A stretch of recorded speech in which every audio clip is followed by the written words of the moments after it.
مختلف سرگرمیوں سے بن گئی۔ اب اسی میں ہم انہی الفاظ کو قرآن پاک کے ارشاد میں الفاظ میں دیکھتے ہیں کہ قرآن پاک میں کیا ارشاد فرمایا گیا ہے کہ اس امر تخلیق یعنی فقط یہ کہ کسی چیز کا پیدا یا شے کا پیدا فرمانا چاہتا ہے تو اسے فرما دیتا ہے، ہو جا تو فوراً ہو جاتی ہے، یعنی ظاہر ہو جاتی ہے۔ یعنی ان الفاظ کے ذریعے خدا بندے پر یہ باور کرتا ہے کہ تخلیقی عمل کے لیے تنگ و دو، محنت و مشقت اور منصوبہ بندی خدا ہی کی نہیں بندے کی صفت ہے۔ یعنی جب جو کام اللہ تعالیٰ نے بغیر کسی تگ و دو کے لیے لیکن انسان کے لیے بنا، اس کے لیے اس کے فائدے کے لیے خدا کسی چیز کو بنانے کے لیے صرف کن ہو جا کا حکم دیتا ہے، اور پھر کیا ہوتا ہے کہ خدائی حکم کے تابع ہر شے فیکون یعنی ہو جاتی ہے اور عمل سے گزر کر فوراً ہمارے سامنے آ جاتی ہے۔ یعنی یہ عمل جب سے کائنات بنی ہے چل رہا ہے، اور آہستہ آہستہ یہ تسلسل ہمارے سامنے انسان کی جو اللہ تعالیٰ نے اسے شعور دیا، عقل دیا، اس سے اس میں تبدیلیاں بھی وہ کر رہا ہے۔ لیکن کائنات بنانے میں اللہ تعالیٰ اس نے اپنی عقل سے اللہ تعالیٰ کے حکم سے آسائشوں کا اہتمام کر رہا ہے۔ شاعر کے نزدیک خدائے کائنات کو تخلیق کر کے اس میں انسانی زندگی کی ابتدا کی، اور پھر انسان کو جینے، زندہ رہنے، ترقی کرنے، اور پھر جو کچھ اللہ تعالیٰ چاہتا تھا اس کے لیے وہ ہر دم کوشش کرتا رہا ہے۔ پھر بس انہی جو اللہ تعالیٰ نے اسے ہدف دیا تھا، جو اس کے لیے ٹارگٹ تھا، اس کے حصول کے لیے وہ تگ و دو کرتا ہے۔ آپ کو پتہ ہے جب انسان کوشش کرتا ہے تو پھر کیا ہوتا ہے، اجتماعی کوشش شروع ہو جاتی ہے اور زندگی آگے بڑھتی ہے۔ لیکن جب ہم ان چیزوں کی طرف بڑھتے ہیں، اجتماعی جدوجہد کی طرف، تو پھر کیونکہ انسان کا فطری لالچ پن اور چھینا جھپٹی کا جو اس میں کہہ دیں لاشعور طور پر موجود ہے حص، وہ مجبور ہونے لگتا ہے۔ اور فرشتوں نے کہا کہ ہمیں انسان میں فتنہ و فساد کی بو آتی ہے، یعنی یہ کس لیے کہ انسان خود نہیں کرتا بلکہ اس کے پیچھے شیطان اور وہ جو لالچی ذہن چلتا ہے، وہ ہوس جو ہوتی ہے، اسی سے ہم مختلف سرگرمیاں کرنے لگ جاتے ہیں، اور یہ خود بخود نہیں ہوتا بلکہ اس میں بھی خدائی مصلحت ہے، اللہ تعالیٰ کی حکمت ہے۔ کوئی چیز بھی ہم اس کے بغیر نہیں کر سکتے۔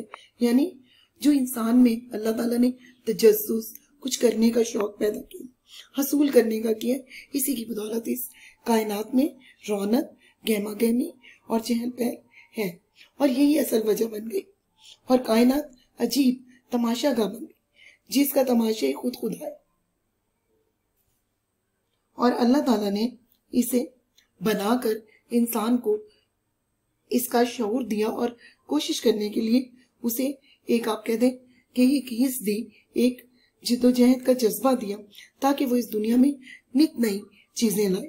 لیکن ہم شیطان کے پیچھے ہوتے ہوئے ان چیزوں کی دوڑ میں کچھ غلط کام بھی کر جاتے ہیں، اور اسے نہیں ہونا چاہیے، اور انسان کو ہمیشہ چاہیے کہ وہ اچھے کام کرے۔ شعر کے دوسرے مصرعے میں انسانی حیات کی گہما گہمی کو کشاکش کی صدائے جیسے الفاظ سے بیان کرنا حفیظ جلندری کی فنی مہارت کا فنی ثبوت ہے، اور یہ بحیثیت ہم کہہ سکتے ہیں شاعری کی جب خصوصیت دیکھتے ہیں تو یہ بہت بڑی خصوصیت ہے کہ اس نے ان دونوں لفظوں کو ملا دیا کہ رونق بھی آ گئی اور پھر ساتھ ایک کشمکش بھی پیدا ہو گئی۔ آپ کو پتہ ہے جب ہم بہت سے لوگ ایک گھر میں بھی رہتے ہیں تو آپس میں تھوڑی سی آپ کو کہہ دیں ناچاکی پیدا ہو جاتی ہے اور مختلف آگے بڑھنا چاہتے ہیں۔ اسی طرح دنیا میں بھی جب اتنے انسان ہیں تو پھر گہما گہمی کے ساتھ ساتھ تھوڑے سے مسائل بھی پیدا ہوئے، کچھ لڑائی جھگڑے بھی ہوئے، مختلف آوازیں بھی آئیں۔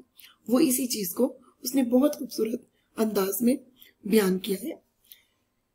یہ کائنات ابھی ناتمام ہے شاید، یہ کائنات ابھی ناتمام ہے شاید کہ آ رہی ہے دمادم صدائے کن فیکون۔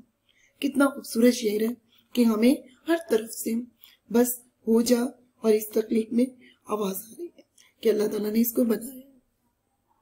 شعر نمبر 2، نظام آسمانی ہے اسی کی حکمرانی سے، بہاری جاودانی ہے اسی کی باغبانی سے۔ اب اس میں دیکھیں کتنا خوبصورت نظام آسمانی کے آسمان کا نظام، جتنے بھی فلکی نظام ہیں، چاند سورج وہ، اور حکمرانی حکومت کرنا، بہاری جاودانی، ہمیشہ رہنے والی خوشیاں، بہار آپ کو پتہ ہے اچھی خوشی کے معنوں میں استعمال ہوتا ہے، اسی کی باغبانی یعنی اسی کا رکھوالا ہے، اسی کا مالک ہے، اسی کی دیکھ بھال کرنے والا ہے۔ اب سب سے پہلے جو حوالہ شعر آپ نے اسی طرح جب آپ کریں گے تو آپ نے لکھنا ہے، کیونکہ بار بار تکرار یہاں پہ تو میں نے اس لیے لکھا، لیکن آپ نے اس کو ضرور لکھنا۔ اور نظم کا نام کیا ہے؟ حمد، اور شاعر کا نام حفیظ جلندری۔ مفہوم سب سے پہلے ہم اس کا مطلب لیں گے کہ آسمان پر فلکی نظام خدا کی تابع ہے، اور زمین پر مظاہر قدرت کی بہار بھی خدا کی باغبانی سے ہے۔ یعنی اب آپ دیکھیں فلکی نظام کیا ہے، جتنا بھی چاند سورج ستارے ہمیں نظر آتے ہیں یہ بھی خدا کے تابع، یعنی وہ بھی اسی کے حکم سے روشن ہوتے ہیں، طلوع و غروب ہوتے ہیں۔ اور زمین پر جتنے بھی ہمیں مظاہر نظر آتے ہیں، ظاہری چیزیں نظر آتی ہیں، وہ بھی اللہ تعالیٰ کی خوشی کا ثبوت ہے، اسی کی بہار سے۔ کیونکہ اللہ تعالیٰ اگر دنیا میں رونق نہ بخشتے ہیں، ہمیں چیزیں نہ دیتے تو کبھی بھی دنیا اتنی خوبصورت نہ ہوتی۔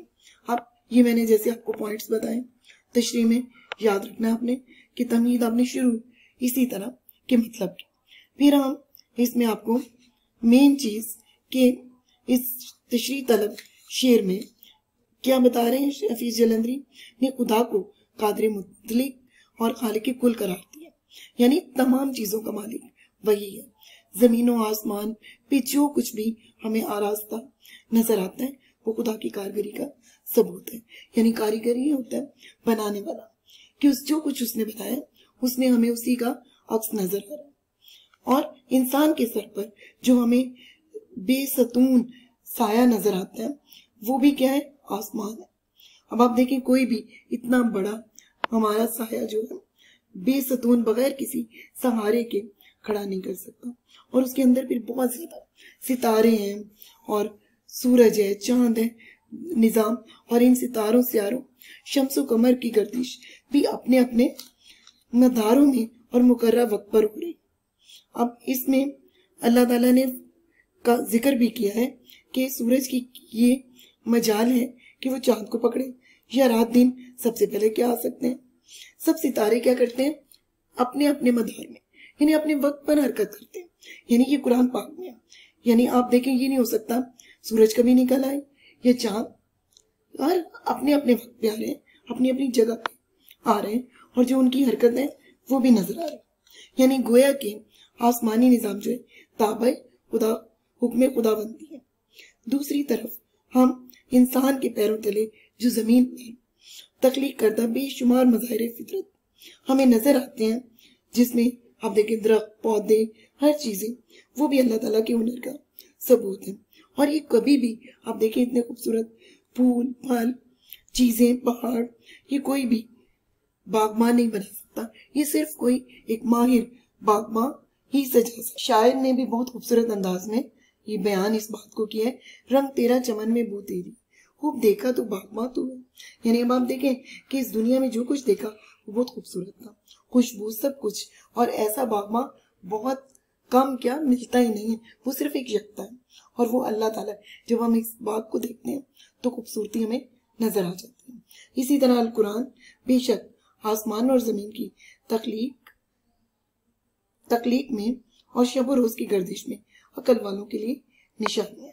یعنی اب آپ دیکھ لیں کہ جو کچھ ہم دیکھتے ہیں، جب کہ دن رات کا آنا، موسموں کا بدلنا، اور زمین پر جو کچھ ہمیں خوبصورت نظر آتا ہے، یہ اللہ تعالیٰ ہی کی تخلیق ہے، اس کے علاوہ کوئی بھی بنا نہیں سکتا اس کو۔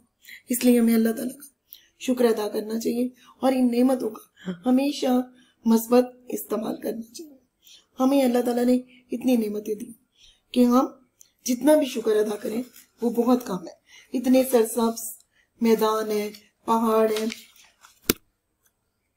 بدلتی رتیں ہیں یعنی موسم ہے، کھلتے پھول ہیں، اور بادل ہیں، بہتے دریا ہیں، چلتی ندیاں ہیں، یہ سب کچھ ہم جو دیکھتے ہیں یہ اللہ کی تخلیق کردہ حسین و جمیل مظاہر ہے، جنہیں خدا نے نہ صرف ایک ماہر مالی کی طرح شعر نمبر 2 ہمارا اسٹوڈنٹس مکمل ہو گیا تھا. اسی سے تعلق ہے تیسرے شعر کا بھی. دیکھیں آپ, اس میں اللہ تعالیٰ کی انہی مظاہر کا ذکر کیا گیا. زمین پر جلوہ آ رہا ہے مظاہر اس کی قدرت کے, بچھائی ہیں اسی داتا نے دسترخوان نعمت کے. اب جلوہ آ رہا ظاہر ہونا ہوتا ہے, مظاہر جو کچھ ہمیں نظر آتا ہے. داتا مالک ہوتا ہے, دسترخوان کھانے کا کپڑے کو کہتے ہیں, نعمت انعام ہوتا ہے. اب اس شعر میں بھی حافظ جلندری نے بہت خوبصورت انداز میں ہمیں بتایا اس کا مطلب کہ زمین پر اس قدرت کے مظاہر اپنا جلوہ دکھا رہے ہیں. اسی دینے والے نے نعمتوں کے دسترخوان بچھائے, یعنی کس نے؟ اللہ تعالیٰ نے. کہ زمین پر جو کچھ ہمیں نظر تو آتا ہے لیکن اس کے ساتھ ساتھ جو کچھ ہم کھاتے ہیں وہ بھی وہی دینے والا ہے. اب آپ نے اسی طرح پہلے اس کا حوالہ ہے, شعر دینا ہے کہ شاعر کا نام, نظم کا نام ضرور آپ نے لکھنا ہے, اور اس کے بعد اس کا مفہوم اور پھر تشریح. تشریح جب آپ کرتے ہیں آپ کو پتا آپ نے مفہوم کو مد نظر. شعر طلب, یہ جو تشریح طلب شعر میں حافظ جلندری نے خدا کی خلاقی اور رضا کی صفت کو نمایاں کیا. یعنی کس کو؟ کہ بنانے کو, اور جو رزق کی صفت کو.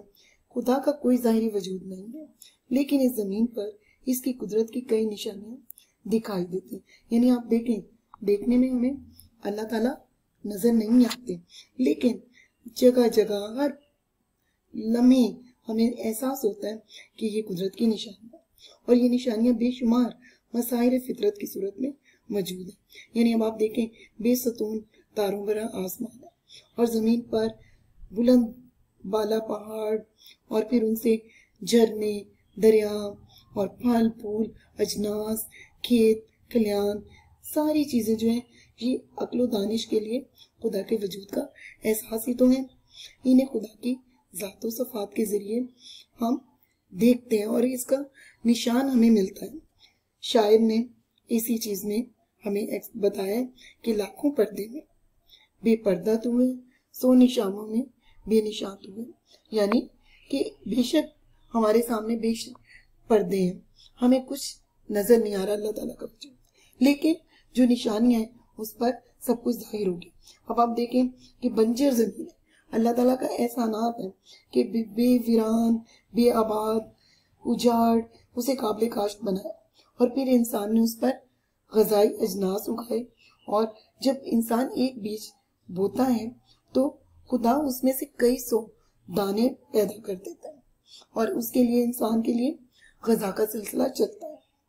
یعنی آپ دیکھیں کہ جو کچھ ہم کھاتے ہیں سب اللہ تعالیٰ کی نعمتیں, اور پھر اللہ تعالیٰ اپنی عقل سے اس میں بے شمار اضافہ کرتا ہے. ہمیں جو نت نئے کھانے اپنے دسترخوان پہ نظر آتے ہیں, پھل سبزیاں, اور پھر اسے بنا کر اللہ تعالیٰ نے انسان کے لیے آسمان سے من و سلوہ کے خوان اتارے تھے.